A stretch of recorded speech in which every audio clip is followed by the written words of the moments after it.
Hace tiempo choqué y fue pérdida total. Favorablemente, yo tenía un seguro que pensé que nunca iba a utilizar.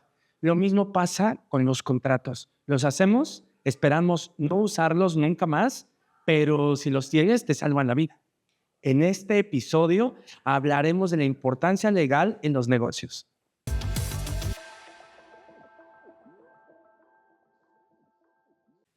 Soy Moisés Trejo y les doy la bienvenida a Error Seguro. Recuerda que solo de errores aprendemos, pero tranquilos, nosotros ya nos hemos equivocado bastante y les vamos a compartir nuestros errores. El día de hoy tenemos como invitado a Jonathan Pérez Moreno, asesor jurídico y consultor con una destacada trayectoria en diversas áreas del derecho. Además, es el fundador de la iniciativa jurídica y social UNUM.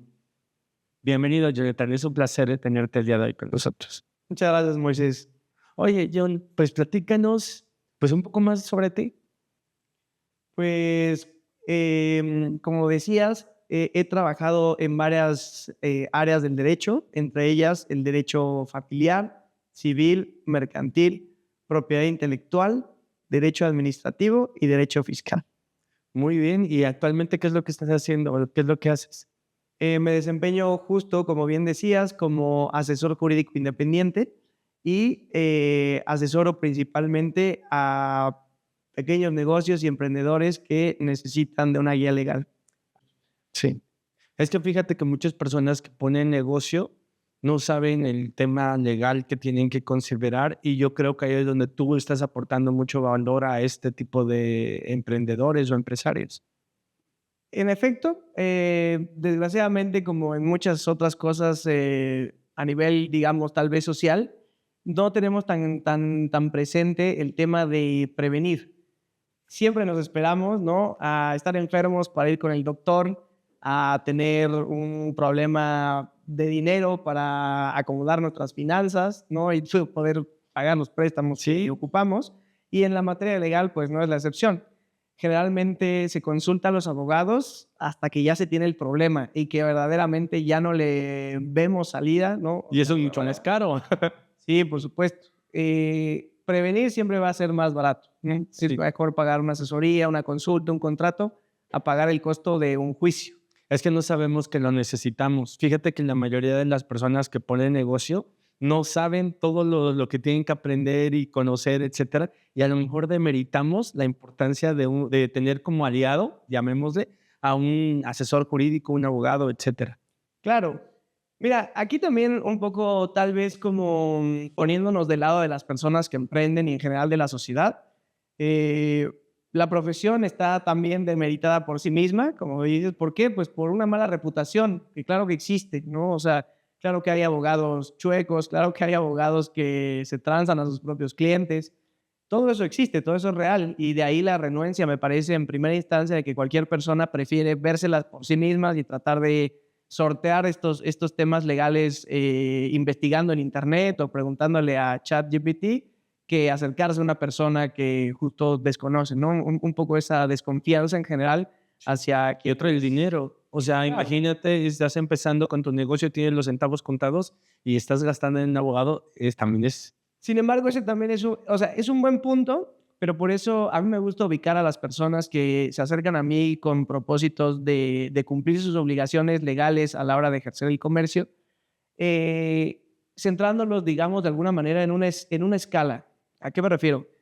La ley mercantil establece que son comerciantes las personas físicas que tienen plena capacidad legal, es decir, que tienen 18 años, por regla general, y que hacen del comercio su ocupación habitual. Y posteriormente también las personas morales constituidas con arreglo a la legislación mercantil y las personas morales extranjeras que también hacen del comercio su actividad en territorio nacional. Entonces, en principio las personas, cuando me parece que son lo que llamamos comúnmente emprendedores, pues son personas físicas que están haciendo, que se están empezando a dedicar a una actividad comercial, pero no es lo mismo ser un emprendedor que una empresa. sí. Esta primera distinción me parece como importante, no solo para efectos legales, sino para efectos de lo que acabas de decir, de en qué vas a invertir esos pocos pesos que tienes. Independientemente de si eres emprendedor o tal vez ya o tienes el capital porque pues lo heredaste para armar toda una corporación, sí me parece muy recomendable, me parece una inversión inteligente para el futuro poner ahí un apartado jurídico. ¿Por Sí. qué? Porque decíamos de la prevención. O sea, ¿qué tanto debería ser ese apartado? Vas a poner negocio y a lo mejor tus números están en, oye, voy a necesitar tanto de material, oficina, ¿cuánto le aportamos para ese tema de creación de nuestra empresa pequeña? Todo depende una vez más cómo es que vas a empezar. Es decir, muchos emprendimientos comerciales empiezan ya con personas que se conocían de antes, por ejemplo, amigos que quieren hacer cerveza, ¿no? Sí. Y son 3. Y entonces ya de entrada sí tienes ya socios. Entonces, lo que tú necesitas en el departamento legal es el contrato social, el acta constitutiva de decir, nosotros queremos ser una empresa, y para que tú puedas determinar cuál es la empresa que más se acomoda a la relación con tus socios, pues es el primer paso para consultar a un abogado. Este contrato social es el que va a regir las relaciones entre los socios. Ok. Cuánto van a aportar o cómo van a cobrar las utilidades, cómo se van a dividir las tareas, etcétera, etcétera, dependiendo de la sociedad que escojan. Y para saberlo, insisto, pues se necesita de la asesoría. Cuando tú tal vez tienes más capital que este caso que te pongo de estos 3 amigos que quieren hacer cerveza, pero solo eres una persona, o sea, en realidad tú lo que vas a hacer es tal vez contratar a personas que te ayuden a hacer tareas específicas. También tienes que valorar entonces realmente si te conviene constituirte en una sociedad unimembre, ¿no? Como sería el caso de las sociedades anónimas simplificadas, o no gastar el rubro de jurídico en una constitución y tal vez atendiendo también a los ingresos que esperas obtener o que ya estés obteniendo, invertir, por ejemplo, en proteger tu marca en caso de que Sí, hay una parte interesante. Ok, muchas personas que ponen su empresa de manera unimembre, como le llamaste, usualmente se van hacia otro tipo de sociedades. Es decir, le piden al hijo, a la mamá, a la tía, que sea su socio por una acción, es un ejemplo.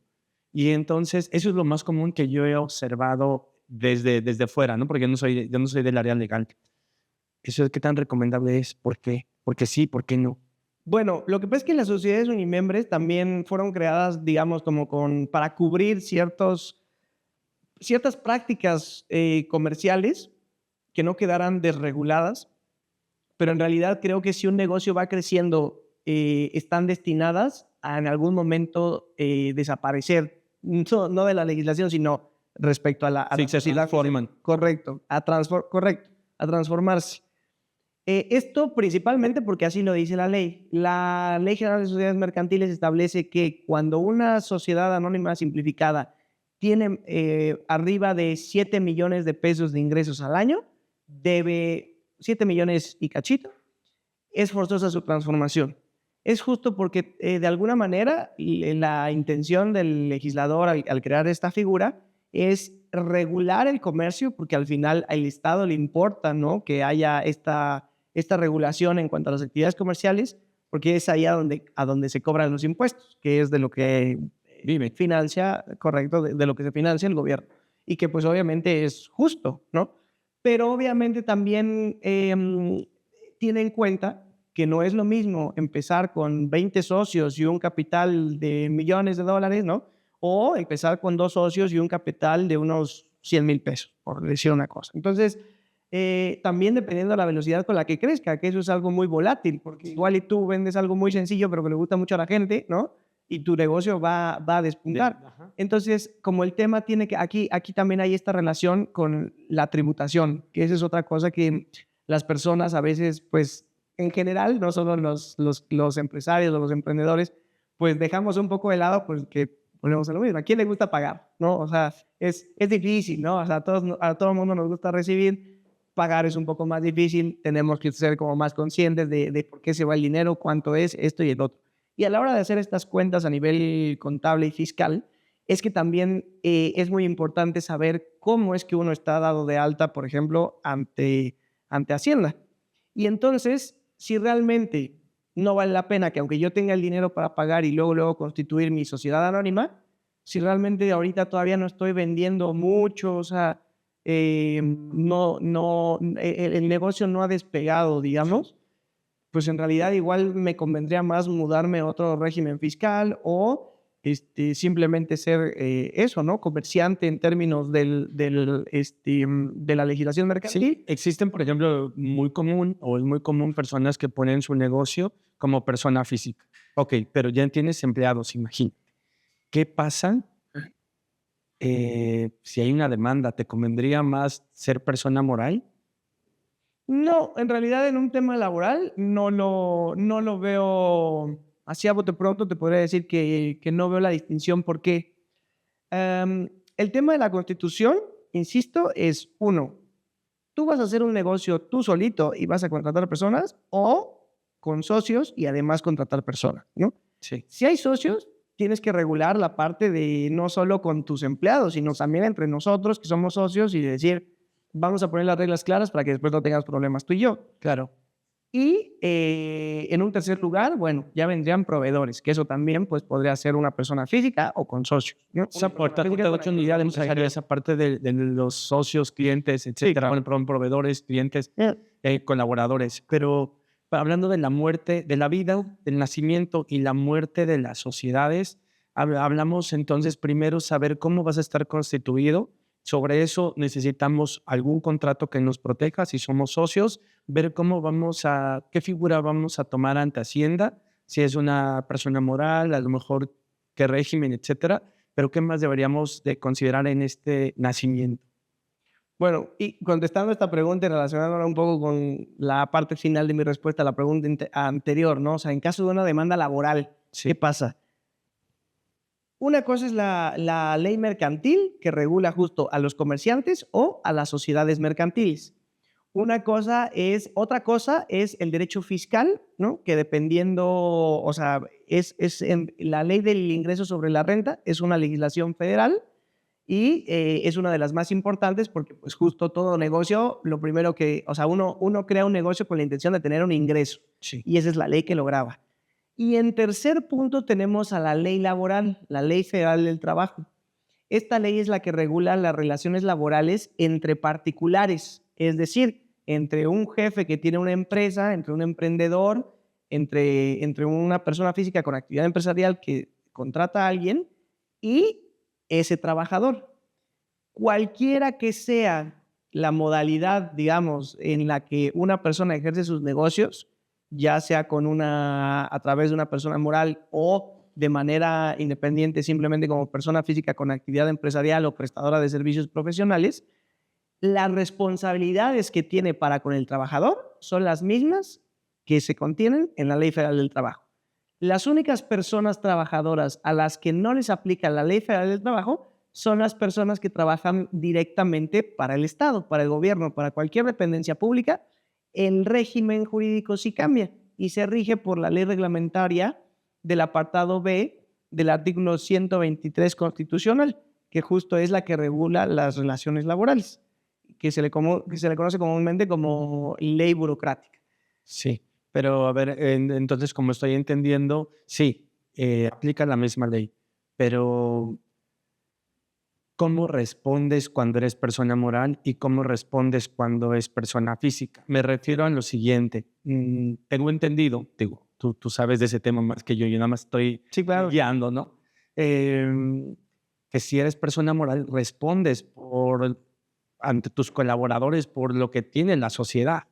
Sus bienes, es de sus saldo en bancos, etcétera, pero ahí está limitado.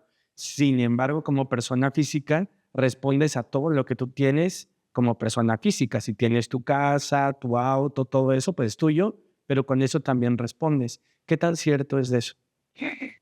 En efecto, las sociedades se constituyen para que a través del capital, o sea, a través de esa persona moral, sea la persona, al final, pues como su nombre lo dice, ya es una persona aparte, que puede estar constituida por la misma persona en el caso de una sociedad que solo tenga un socio, o se conforma por varias personas en el caso de varios socios. La manera en la que responden frente a sus obligaciones en los términos del contrato, que justo es, oye, yo no te estoy contratando en lo personal, te estoy contratando en lo laboral. Perdón, sí, en materia laboral, moral, pero como persona moral. Entonces, en efecto, la situación es diferente. No te pueden cobrar directamente a ti, pero sí estás obligado en ciertos casos, puedes llegar a estar obligado en ciertos casos, también dependiendo de la sociedad que se haya escogido. Obviamente, para eso es el capital social, porque debe haber una garantía de que puedas responder a tus obligaciones legales frente a terceros o frente a empleados, ¿no? Entonces, sí se puede, digamos, sí es una manera de acotar esa responsabilidad, como bien señalas. Sin embargo, también dependiendo el caso y dependiendo la sociedad, es que esa responsabilidad puede ser mayor o menor. Ya, sí, entiendo. Ok, entonces ya eliges esa figura, ya naciste. Ahora hablemos sobre la muerte. Ok, la quiebra de la compañía. Primero, digamos que te unes con tu mejor amigo y cuando empiezan los pleitos, obviamente deja de ser tu mejor amigo y se separan, pero si no tiene contrato, ¿cómo saben quién le corresponde? O si no previeron esa quiebra, ¿qué pasaría? O sea, hablemos de esa parte. ¿Qué necesitaríamos considerar para la quiebra, para cerrar la compañía? Lo digo porque desde mi experiencia es más probable que quiebren la compañía. Particularmente, yo he quebrado como 5 empresas, entonces sí tengo experiencia en eso. Espero esta ya no sea otra más, pero bueno, hablemos de ese tema. Pues esperemos que justo no sea el caso, pero es por eso que es importante el documento del que hablaba al principio, que es el acta constitutiva, el contrato social.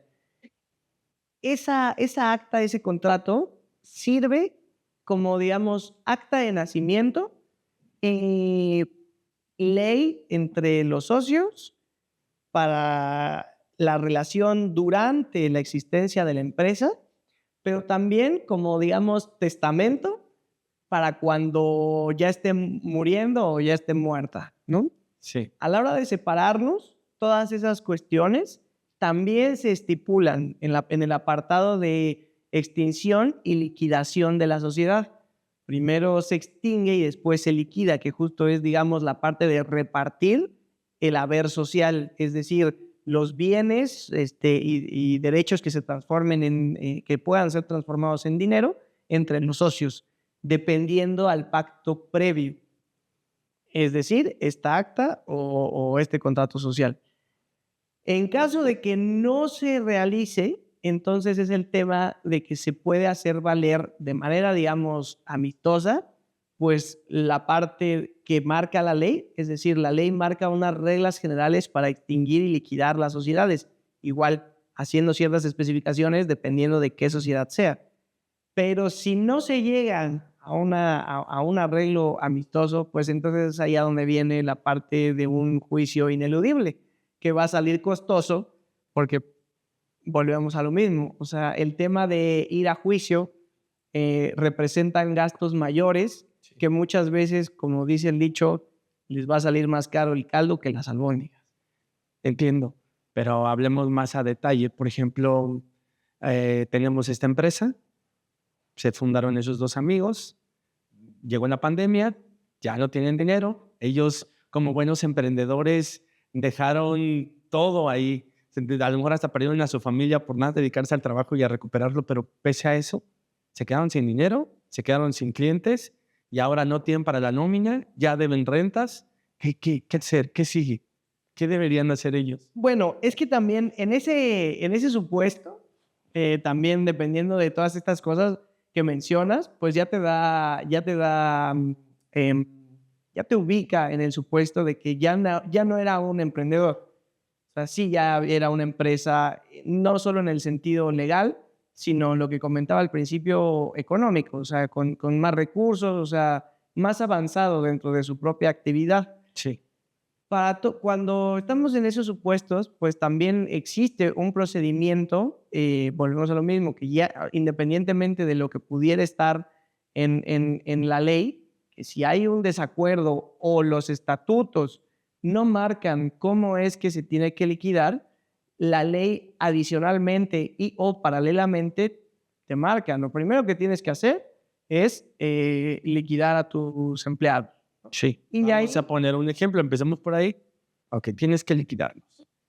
No tienes dinero para la renta, no tenías dinero para pagarles, ahora debes eso. ¿Qué propondrías? ¿Qué haría este emprendedor en ese caso? ¿Qué debería de hacer? Desde tu punto de vista, obviamente cada caso sí, claro. es independiente, pero en general, ¿qué tendría que hacer? O sea, si solo tiene vamos a decir, si solo, 5 empleados. correcto, pero a lo que voy es, si solo tiene dinero para cubrir uno de estos rubros que tú mencionas, es decir, o la renta o los empleados, o los Ya no, proveedores, debe todo, no tiene dinero. debe todo y no tiene nada de dinero. No tiene nada. ¿Qué No. sería?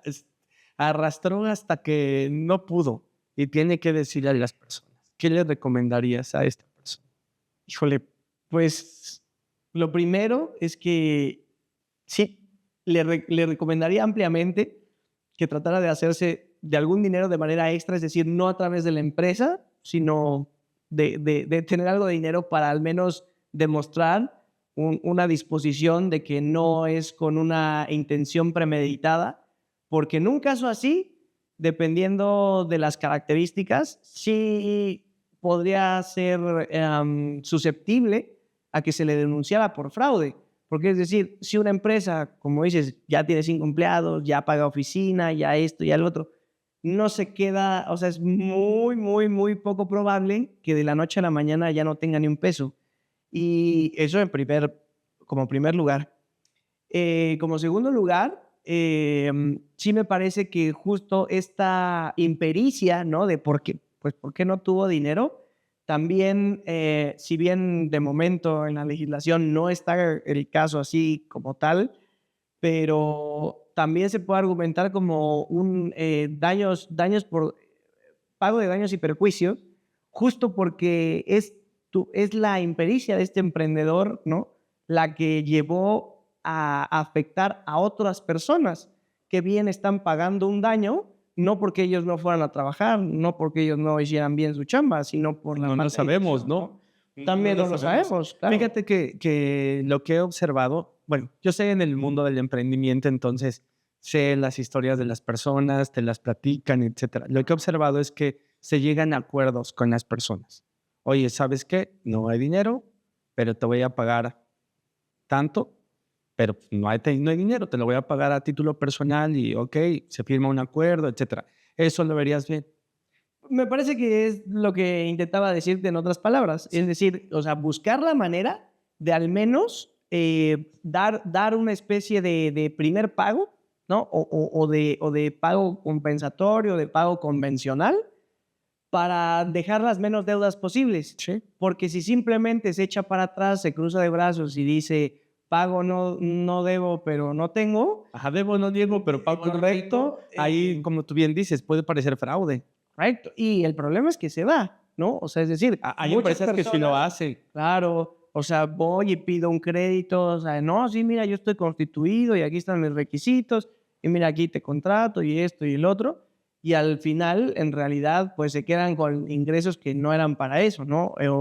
O simplemente el hecho de ver de antemano que el negocio va en picada y no tomar las acciones pertinentes, tanto legales como económicas, financieras, contables, etcétera, para asegurarte, ¿no? O sea, de que también, oye, pues está muy difícil, pues igual y primero dejo ir a un trabajador para ver si puedo rescatar a los otros 4 y levantar sin esa carga de uno, ¿no?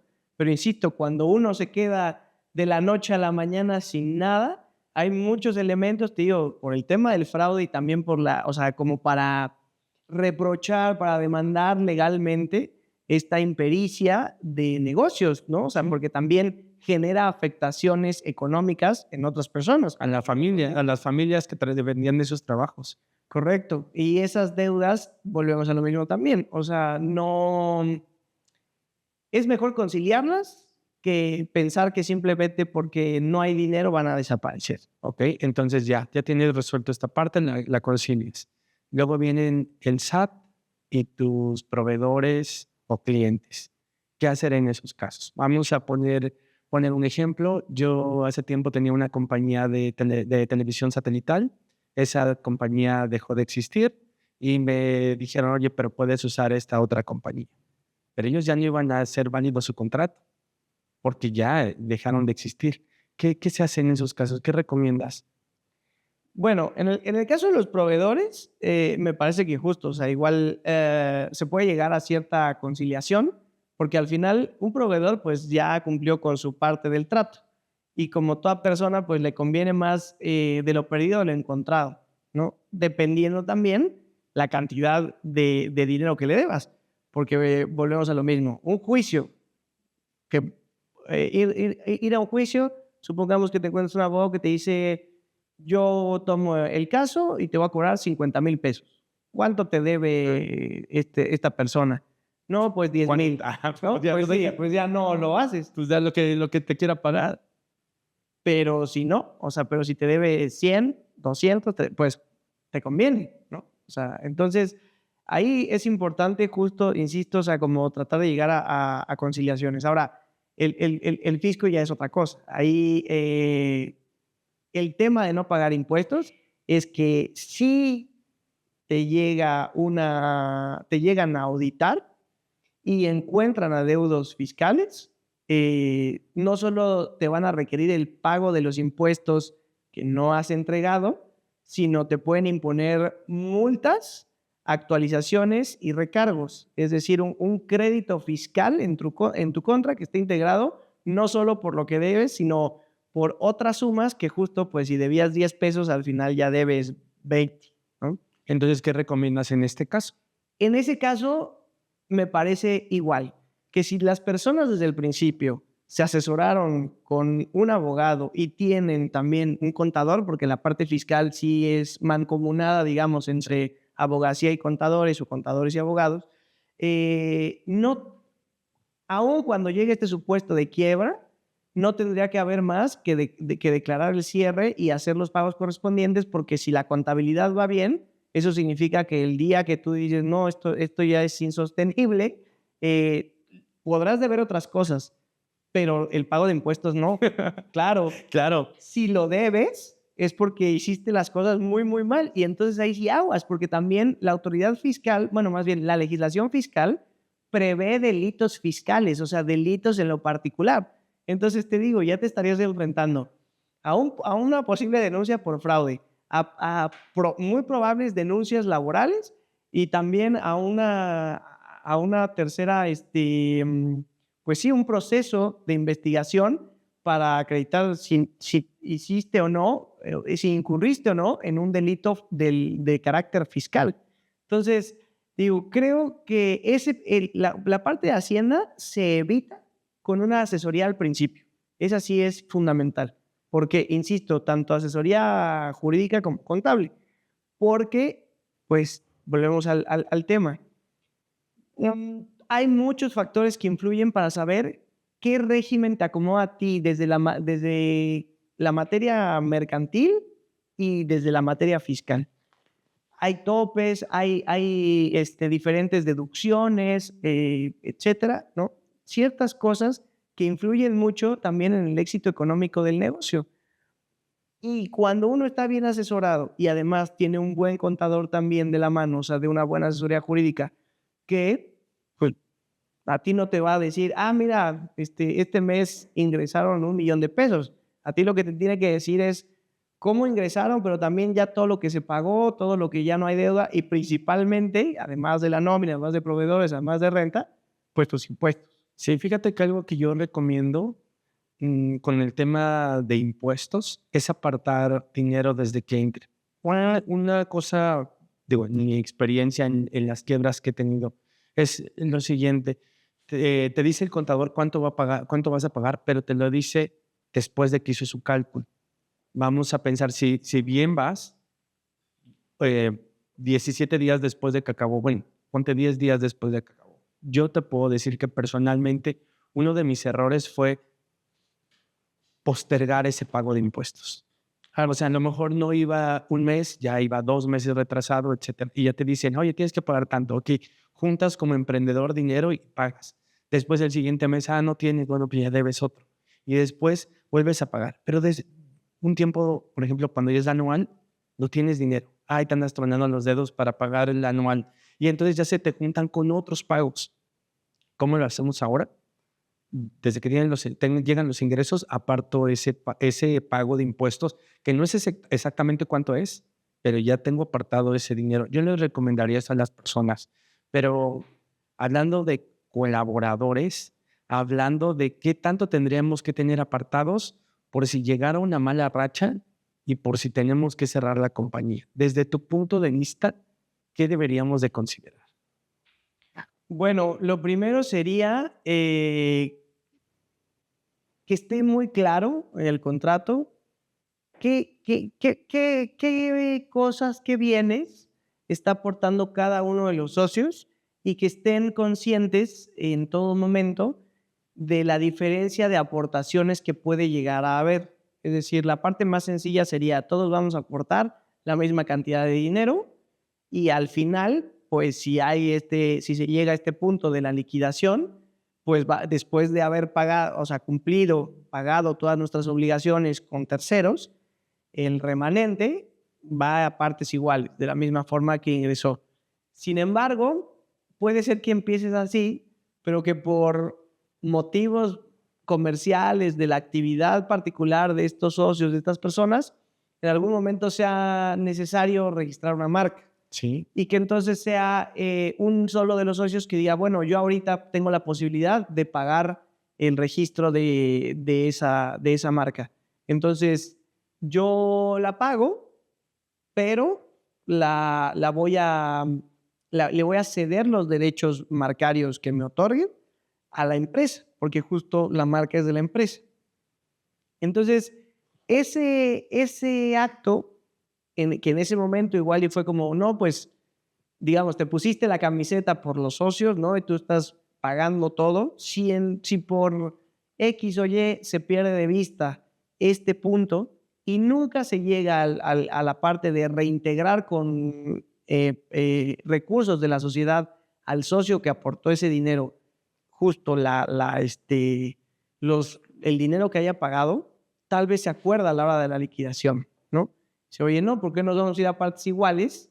Sí, yo pagué el registro de la marca. Entonces, todas esas cosas es importante hablarlas en estas reuniones que cuando existen las personas morales constituidas, se deben de tener, que son las asambleas de accionistas, de socios o accionistas. Y todas estas cosas se tienen que ir determinando a lo largo de la existencia de la empresa, justo para, digamos, mantener actualizado todos los ámbitos. O sea, no solo el ámbito operativo, no solo el ámbito administrativo, no solo el ámbito contable, sino también este tipo de cuestiones que al último, si no se atienden, si no se tiene justo esta parte de asesoría de un abogado, así trabajan, por ejemplo, los abogados especialistas en derecho corporativo. Ellos son los que se encargan de estar al pendiente de que las asambleas se celebren, de estar ahí, de levantar las actas de asamblea, que es el documento donde constan los acuerdos entre los socios, ¿no? Sí. Que son acuerdos relevantes justo porque si no se tienen a la hora de que un socio se quiere ir o que simplemente igual y no fracasaste, pero ya tú estás diciendo otro tema de que un socio se quiere ir o un socio quiere llegar. Claro, un socio se quiere ir, otro. Mira, por ley, cuando uno se va o lo quieren expulsar, digamos, o hay alguien nuevo que quiere ingresar, la ley prevé ciertos requerimientos y adicionalmente, siempre y cuando no sea un acto ilegal o no afecte derechos de terceros o el interés público, los socios pueden poner de su cosecha. Vaya, o sea, la ley te dice, para que ingrese un nuevo socio se tiene que celebrar, en el caso de una sociedad anónima, una asamblea general extraordinaria de accionistas y se aprobará con tantos votos, ¿no? Pero igual ya a ti se te ocurre además que, no sé, que tengan que tener un mínimo grado de estudios, ¿no? Para ser socio, igual y porque su empresa, ustedes vislumbran que eso se requiere para poder ser socio, no nada más tener dinero. Sí. Entonces se podría agregar ese punto, ¿no? Y de la misma forma, si de repente dicen, ¿sabes qué? ¿Por qué se nos ocurrió eso?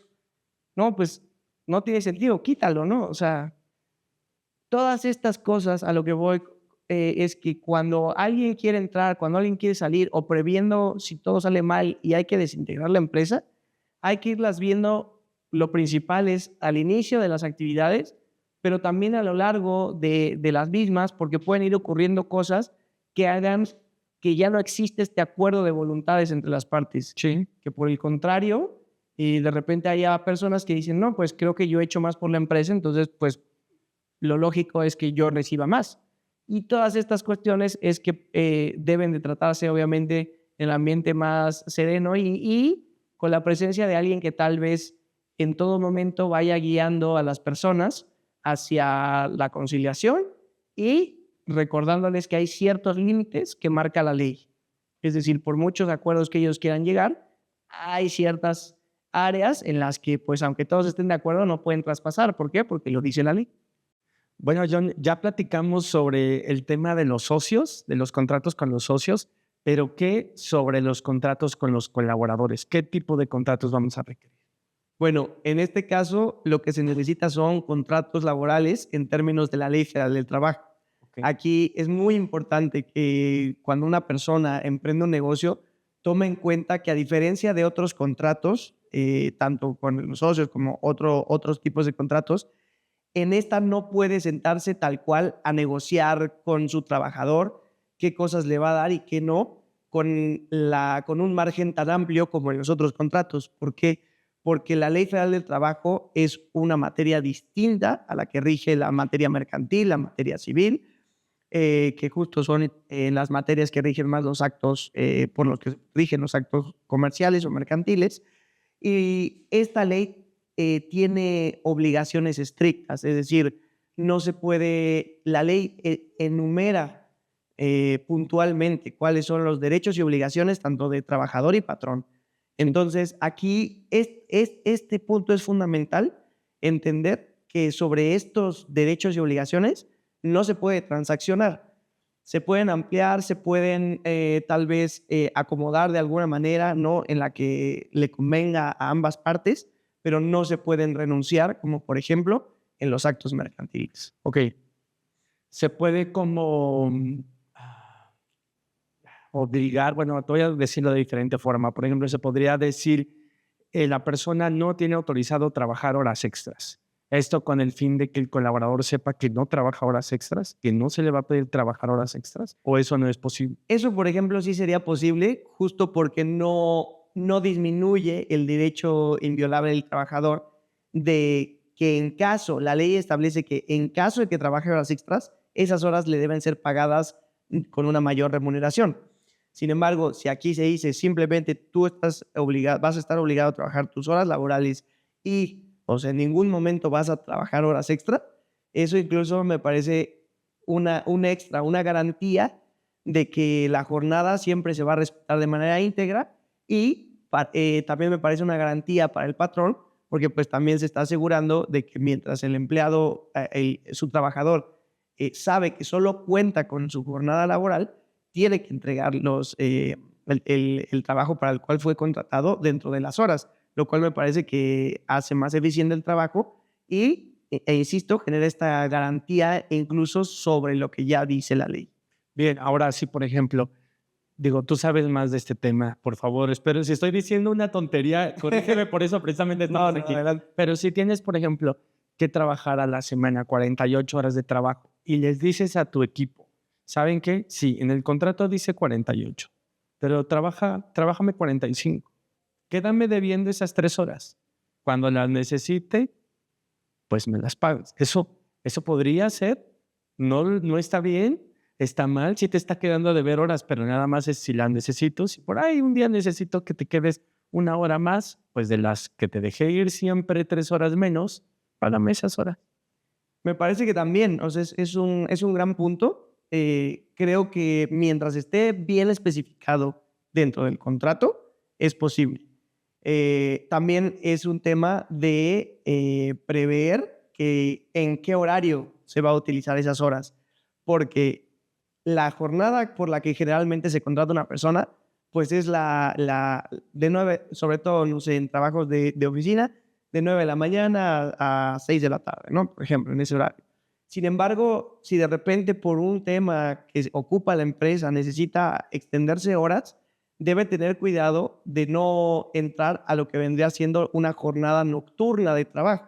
Es decir, si de plano se atora tanto el tema que ya nos tenemos que poner a trabajar a las 3 de la mañana, a pesar de que haya estado especificado y que haya un mecanismo contractual en el cual o sea, hay manera fehaciente de saber que todos los días durante el mes de enero tú saliste 2 horas antes, incluso 1 hora antes al día, ¿no? Porque justo yo ya no requería tus servicios, siendo que tengo derecho a que tú estés ahí. Sí. Sin embargo, si de repente te junto todas esas horas, ¿no? Y tenemos que trabajar durante la noche, a pesar de que hayamos pactado eso, no podría yo, empleador, omitir el hecho de que si ya son las 3 de la mañana y nos vamos a amanecer, esas horas ya te las tendría también que pagar bajo otra tasación. ¿Me explico? Porque entonces la Ley Federal del Trabajo establece justo que las jornadas nocturnas también se pagan con mayor cuantía. Pero a lo mejor ahí podría ser como, oye, trabajaste 10 horas, te las voy a tomar, por ejemplo, ven el día festivo y te las voy a tomar al triple. ¿Qué quiere decir? Bueno, vamos a poner 9 horas. Nada más venme a trabajar 3 horas que voy a necesitar ese día. De las 10 de las 9 que me debes, nada más trabaja 3 y ya me las pagaste. ¿Eso crees que sea posible? Si, por ejemplo, en un día festivo, Sí. no. Es decir, o sea, es posible pactar con el trabajador que trabaje en días festivos, días feriados, en Navidad, lo que la empresa necesite, siempre y cuando se le respete su derecho, por ejemplo, en los días feriados, en los días que la ley, tanto la Ley Federal del Trabajo como otras leyes administrativas marcan como días inhábiles, se le tiene que pagar el triple. Ya entiendo. Ok, entonces aquí ahorita estamos hablando de estos colaboradores que son trabajadores directos de la compañía. Correcto. ¿Qué pasa con aquellas personas que hacen ciertos servicios para la compañía? A lo mejor algunos pueden cobrarlos por asimilables, a lo mejor algunos son proveedores externos, no sé, se dedica a ser tal vez el área legal, que es una persona externa. No sé, ¿qué me puedes hablar sobre ellos? Bueno, en este caso, estas personas ya son proveedores de un servicio y dependiendo del giro de ese servicio, el contrato vuelve a ser bajo condiciones o bajo los términos y condiciones que establece la legislación civil o mercantil. Por ejemplo, el proveedor que te trae, no sé, el café y el pan para tu oficina, Sí. él es un comerciante. Y ya sea un pequeño negocio, una panadería artesanal, pues justo igual y apenas está igual empezando apenas con un local comercial, etcétera, o que sea ya una empresa más grande, ¿no? Con un sistema de logística más complejo. Uno u otro, uno es comerciante, otro podría ser, ya estamos hablando de muy probablemente una persona moral, pero los actos que realizan se rigen por la legislación mercantil, son actos de comercio. Entonces, el contrato que corresponde es un contrato mercantil entre ustedes, de estas personas hacia el emprendedor o hacia uno, como beneficiario de ese servicio o de ese objeto. Entonces ellos serían tus proveedores para fines de este ejemplo, son tus proveedores y necesitas un contrato especial mercantil de proveedor. Correcto. Ahora, en el caso, por ejemplo, que decía del proveedor como abogado, ese contrato, tu contrato con un abogado externo, se rige por la legislación civil, porque el per se, en términos de la legislación, digamos, del marco normativo mexicano, la procuración de justicia, la asesoría jurídica y legal, no persigue, si bien se cobra, no persigue un fin preponderantemente económico. Entonces no es mercantil, es comercial. no es ni mercantil ni comercial, sino civil. Digamos, es un poco como las escuelas privadas.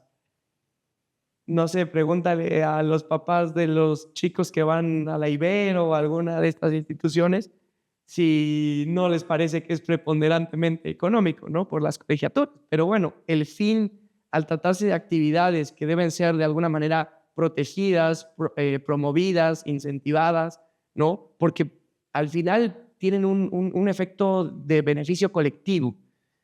O sea, entre más educada esté una sociedad, pues mejor. Entre más haya conocimiento de la ley, pues mejor, porque pues eso va a ser... Entonces, ¿eso sería lo mismo con el contador o es algo diferente? En términos de la contabilidad, ahí sí me parece que por efecto de que el cumplimiento es fiscal y que los impuestos deben ser pagados, pues también para que se traduzcan en servicios públicos y en prestaciones de índole de naturaleza pública, para que el Estado funcione mejor, también un despacho de contadores puede tomar esta figura de una sociedad civil, porque justo pues que las personas se acerquen a ellos para que paguen correctamente sus impuestos, digamos que también es un beneficio social y no tiene per se que el contador esté buscando un lucro con especulación comercial. Este término es muy importante. ¿Cuál es la diferencia? Muchas personas tal vez que nos están viendo podrían decir, no es cierto, ¿no? Pues los abogados y los contadores son los que más me quieren cobrar, ¿no? Y puede ser que sí, pero viéndolo objetivamente, viendo el panorama un poco más completo, cuando una persona se dedica a vender un producto o prestar un servicio, con las excepciones de estos, en realidad, por ejemplo, la telefonía, pues, ¿qué es lo que busca? O sea, ¿cuál realmente es? O sea, pues proveer internet más rápido al menor costo, ¿no? Cuando, no sé, lo que estamos viviendo con el tema de los automóviles de origen asiático, chino, ¿no? Están trayendo automóviles que parecen de lujo, ¿no? Con diseños llamativos, bien equipados, pero a menor costo. Esa intención en la que todo el tiempo estás pensando cómo dar más a menos costo es como, en términos generales, yo describiría la especulación comercial, porque al final lo que a mí me importa como empresa no es que todo mundo vaya cómodamente en un auto por su bienestar. Lo que me importa es vender un auto a quien lo pueda pagar. Si tú no lo puedes pagar, pues en realidad no hay o sea, no hay mayor... Un beneficio para los socios. Lo que se busca en una empresa es un beneficio para los socios. Correcto. Y ese beneficio que todo el tiempo, que es muy bueno, ¿no? O sea, tampoco hay que aquí poner etiquetas de ningún tipo. Ese es el motor social, porque al final me parece que el papel de una empresa, de una buena empresa, es quien produce los medios para que todo lo demás funcione. Tanto la parte de los trabajadores como a través de sus contribuciones, pues, para que el Estado también cumpla con lo que tiene que cumplir. Entonces, este tema de la especulación comercial es lo que marca la línea entre cuando un acto es mercantil, meramente mercantil, porque justo lo que busca en primer término es ganar más dinero. ¿Cómo lo vamos a ganar? Pues quién sabe, ese es justo el trabajo del emprendedor y del empresario, ¿no? Ok, ahora, ¿qué pasa con, digamos, contratas a una persona para limpiar tu oficina? Y va 3 veces, 2 veces por semana, 1 vez por semana, no lo sé. Pues, ¿qué tipo de contrato necesitas para ese caso? Bueno, es que en este caso, si solo es una persona física, o sea, Va mediodía, digamos, o 2 horas, de vez en cuando. el tema es justo con quién contratas. Si contratas directamente a la persona física o si contratas a una persona moral que se dedica a prestar el servicio. Bien, entiendo que si es una persona moral va a ser al ser negocio, ya va a ser un contrato de proveedor. Pero ¿qué pasa cuando es una persona física por su cuenta? Ese contrato específicamente, aunque es la prestación de un servicio, ese sí está contemplado dentro de la Ley Federal del Trabajo, porque actualmente incluso se tiene la obligación de darlo de alta en el IMSS, justo porque se incluyó en esta legislación. Entonces, cuando uno contrata una persona de limpieza, ya sea doméstica o ya sea para tu oficina, pero que contrata directamente a la persona como persona física, es un contrato laboral, porque además de que, o sea, la razón de fondo, digamos, de por qué se incluyó a estas personas en la protección de la Ley Federal del Trabajo, es porque cuando uno es empleador y tiene a su cargo varias personas, existe una relación de subordinación y de supra y subordinación. Es decir, hay una facultad de mando de parte del empleador para el trabajador. Esa relación, cuando existe, entonces automáticamente es una relación laboral. Y esa es la razón de fondo por qué una persona, un asistente doméstico o doméstica, se le protege ahora, ¿no? A través de esta ley, e incluso a todas las personas, ya sea para asistente doméstico o para oficina, se les obliga a que tengan que darlo de alta como su trabajador ante el Instituto Mexicano del Seguro Social. Muy bien, ahora vamos a pensar que contratas a alguien para que te ayude a una actividad. Te voy a inventar algo. Tienes que capturar muchas cosas, muchos documentos. Y dices, oye, necesito que vengas tal día y me ayudes a capturar todos estos documentos. Un día. O vamos a pensar 7 veces en este año. O sea, oye, un día, luego le hablas otro día, ya. 7 veces, 7 días diferentes. Ya. ¿Qué tipo de contrato necesitarás con esa persona? Ahí justamente se podrían abrir dos posibilidades. La del contrato laboral, cuando hay, digamos, esos días se especifican. Y no, pues tienes que venir este día, este día, este día, en este horario, en este lugar, o bien cuando yo te lo indique, o sea, de manera precisa. No, o sea, yo lo necesito hoy y me lo tienes que entregar hoy. Si es así, es un contrato laboral porque, insisto, existe entonces esta relación de subordinación de la otra persona. Cuando es un tema de, ok, yo necesito que vengas a capturarme estos datos. Yo en realidad solo lo necesitaría como 3 veces al mes o 7 días al mes. Y nos vamos coordinando para ver qué día de la semana. Hoy necesito que vengas esta semana necesito que vengas un día. Entonces nos coordinamos. En el momento en el que justo ya hay que acordar una fecha, una fecha de entrega, una fecha de presentación, una fecha de esto, aquello, entonces ya no hay subordinación, ya hay un plano de igualdad. Y en ese plano de igualdad nos remite al derecho civil, que es justo el que regula, digamos, es el derecho más básico porque regula, digamos, las relaciones entre particulares, pero siempre en un plano de igualdad. Sí.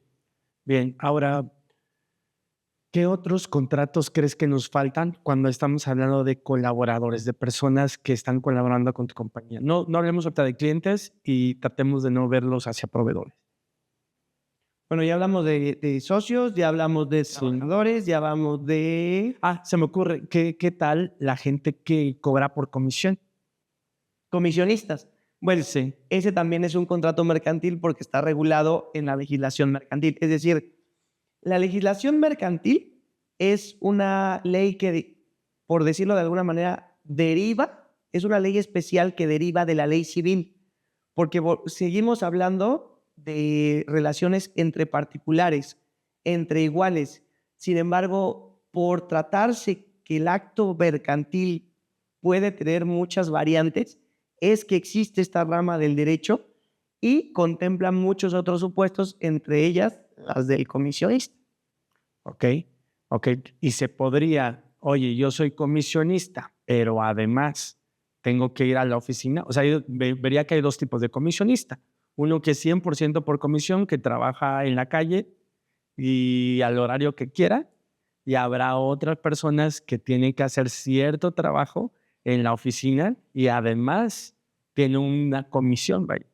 Claro, es decir, mientras haya el acuerdo de voluntades y mientras se respeten tanto las previsiones del lado mercantil como del lado laboral, se puede conciliar.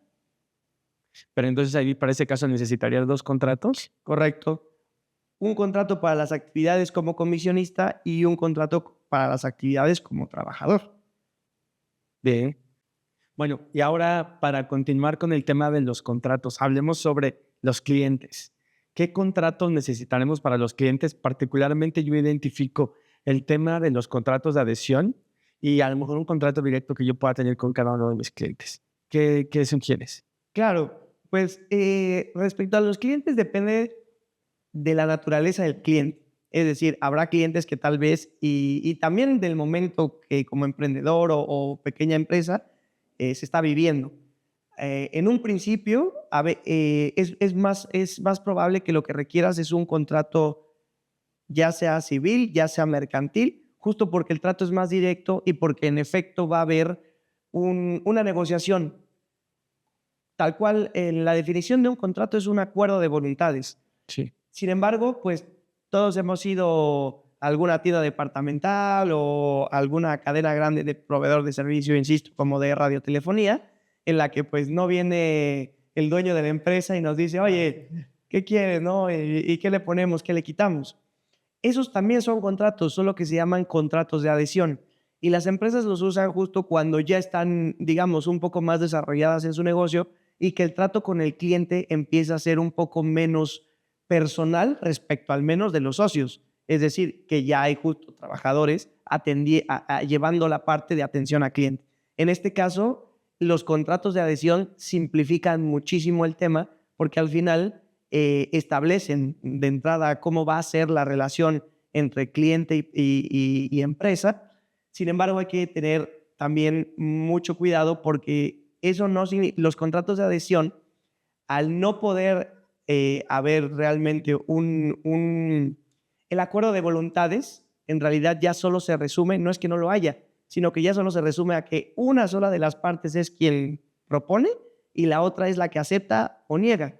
En caso de aceptar, el contrato ya queda perfecto como cualquier otro contrato, pero por este tema de que podría sonar así como raro, como leonino, podrían decir algunos, es que es importante que la empresa consulte a un abogado para saber si por la cuestión del servicio que está proporcionando, las condiciones en el mismo, no entra dentro de los supuestos que engloba la legislación de protección al consumidor, es decir, la ley por la cual opera y se rige la Profeco, porque esta institución, en términos de sus leyes, establece en ciertos supuestos la obligación de registrar estos contratos de adhesión ante esta institución, justo para verificar que no se está abusando del consumidor. Muy bien, entiendo. Bueno, creo que por hoy sería suficiente, con eso terminaríamos, pero fue un placer tenerte el día de hoy con nosotros, John. Muchísimas gracias, el placer fue mío. Ok. Oye, pues muchas gracias por haber estado el día de hoy con nosotros. Muchas gracias por la invitación. ¿Y cómo podrían saber las personas más sobre ti o sobre si tienen dudas, algún tema legal? Sí, claro. Pues muchas gracias por la invitación y con mucho gusto acepto las que vengan. Y las personas, alguien que quiera alguna asesoría legal, con gusto me puede escribir a mi vía WhatsApp al 55 11 97 16 89. Bien, también lo vamos a dejar aquí en el video, entonces las personas que estén viendo este video les va a ser más fácil. Pero bueno, fue un placer tenerte el día de hoy con nosotros. El placer fue mío, muchas gracias. Bueno, chicos, así llega el final, otro episodio más de Error Seguro. Recuerden no tener miedo a equivocarte de manera diferente porque solo así aprendemos y porque también significa que estamos haciendo cosas nuevas.